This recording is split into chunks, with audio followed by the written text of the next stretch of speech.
1st, way past midnight. NowherePlatz station, line 3 of the subway. All right.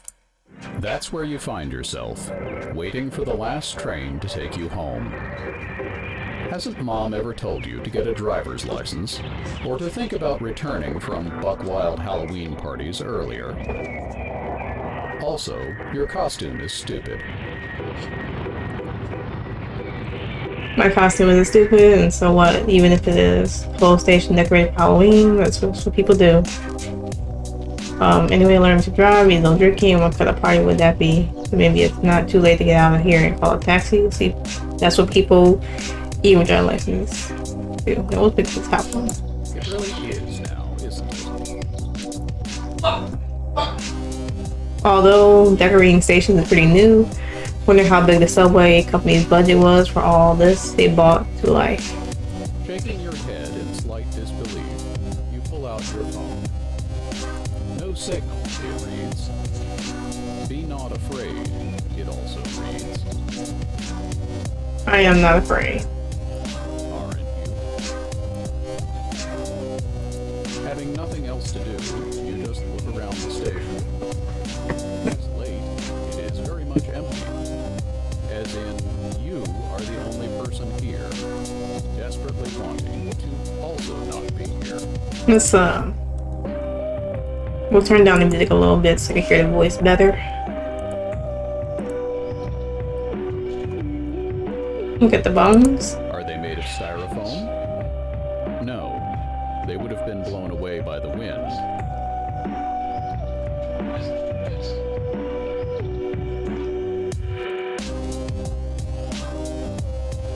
Bright yellow, full of chocolate bars and ridiculously overpriced water bottles.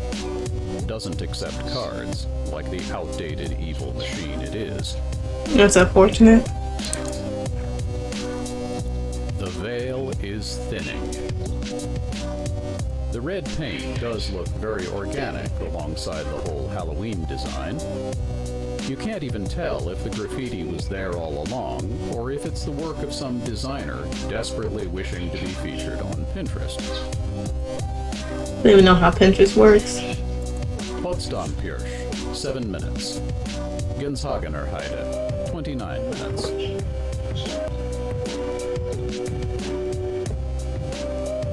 You sigh. It's very boring waiting when you don't even have an internet connection to mindlessly scroll Twitter for hours on end. All the vodka with lemon soda and gummy bears that you drank at the party is also starting to wear off.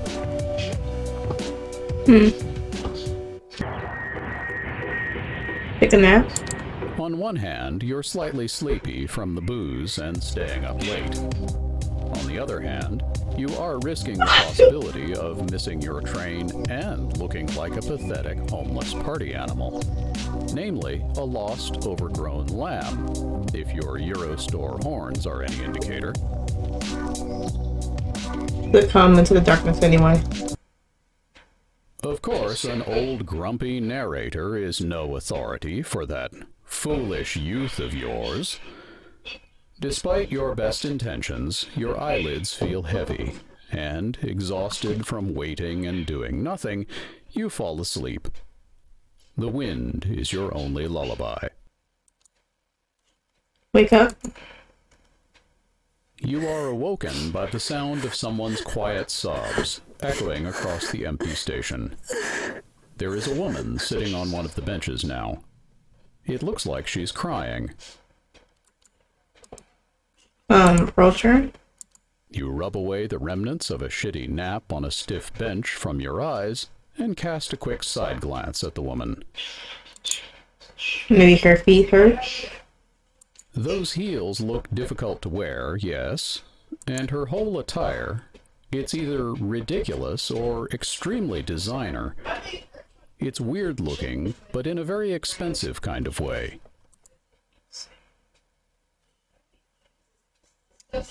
Okay, I can't speed up the narrator, but it's fine.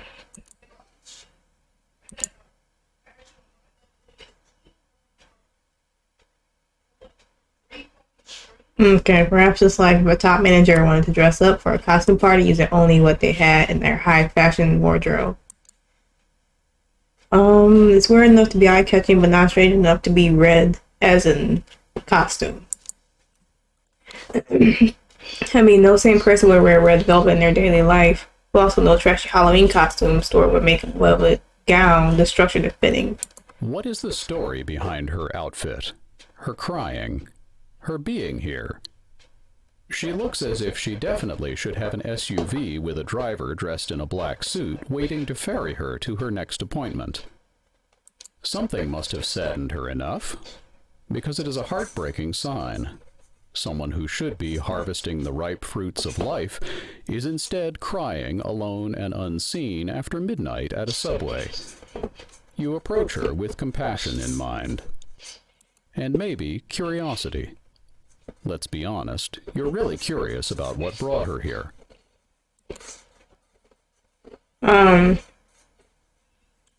Hey, are you okay? Her shoulders tremble a bit when she looks up to you. She is definitely not okay, but she puts on a smile. Okay, if you call it a smile. It is a lie to call her smile beautiful. Would you like to know the truth? Yes? A truth seeker, huh? There is nothing exciting about her smile.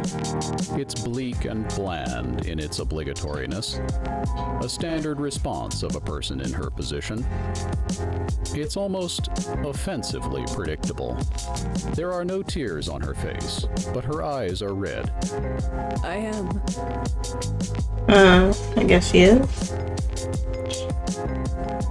Or maybe I'm not. But do you really wish to listen to the problems of someone you've just met for the first time in your life? If so, I'm willing to share. She chuckles and nods towards the timetable. Although my train is going to be here anytime soon. You follow her direction and look at the timetable.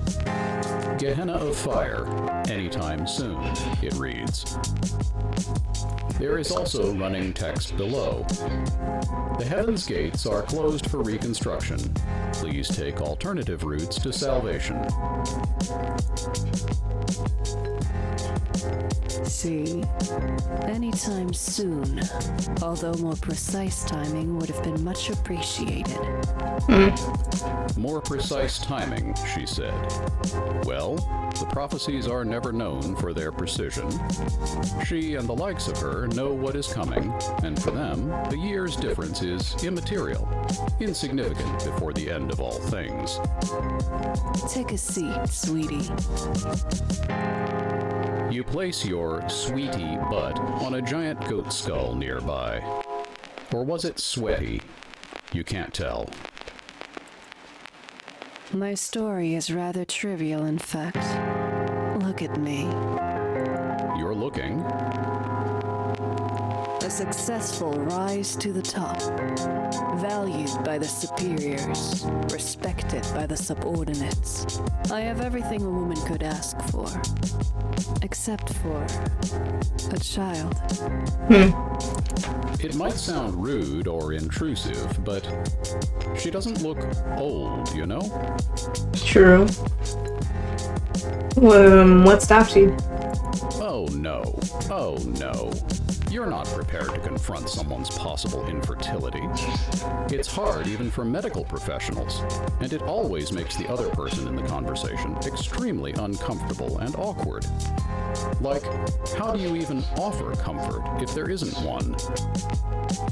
I'm sorry your father died in a tragic accident that was not his fault, but here the weather is nice today, isn't it?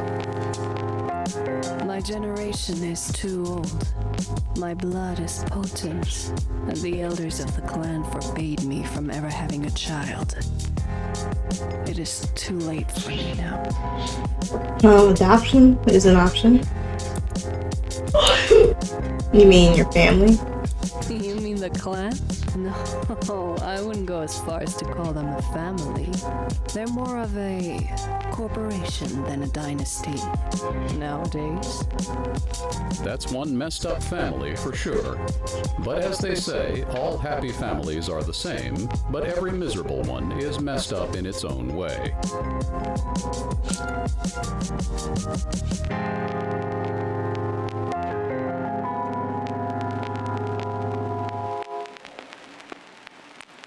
What does my partner have to do with it? It's only between me and my child. But oh, you spark something dangerous inside of me. Her voice becomes dreamy, almost tender, eyes glowing with excitement. I so wish to share my blood with someone, to embrace them with my might, and teach them to walk the path of shadows, to hold their hand and lead their teeth to sink into their first victim, to introduce them to the wonders and the secrets that blood holds at the tip of the tongue, to watch and guide as they make their first steps deeper into the darkness. Isn't motherhood wonderful, sweetheart? I think she's like a vampire.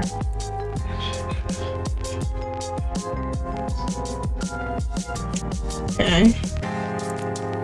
So yeah, maybe sharing our experience and knowledge can feel rewarding in its own way.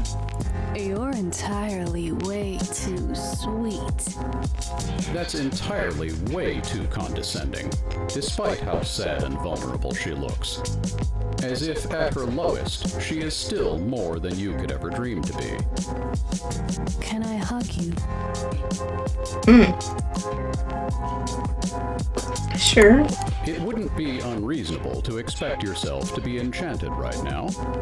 Like if her red eyes were glowing magically and you were unnaturally drawn to her presence and had lost your own consciousness and free will. No such luck, though. You feel extremely self-conscious and awkward when she pets you on the head. It's just that feeling when you kind of have to say something, but you really don't know what. So instead, you hyper-focus on the position of your own limbs in space. Thank you, stranger. Okay. She wraps her arms around your head. You feel her chest touching your ear. There's no heartbeat.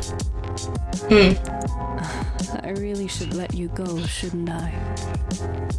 Both of you can hear the sound of an arriving train, and it brings along the smell of pomegranates and bone marrow.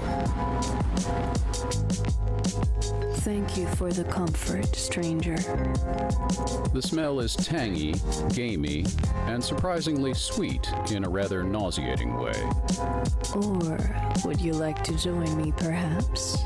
There are many secrets a mother can share. Your head vaguely hurts. You yearn for fresh air.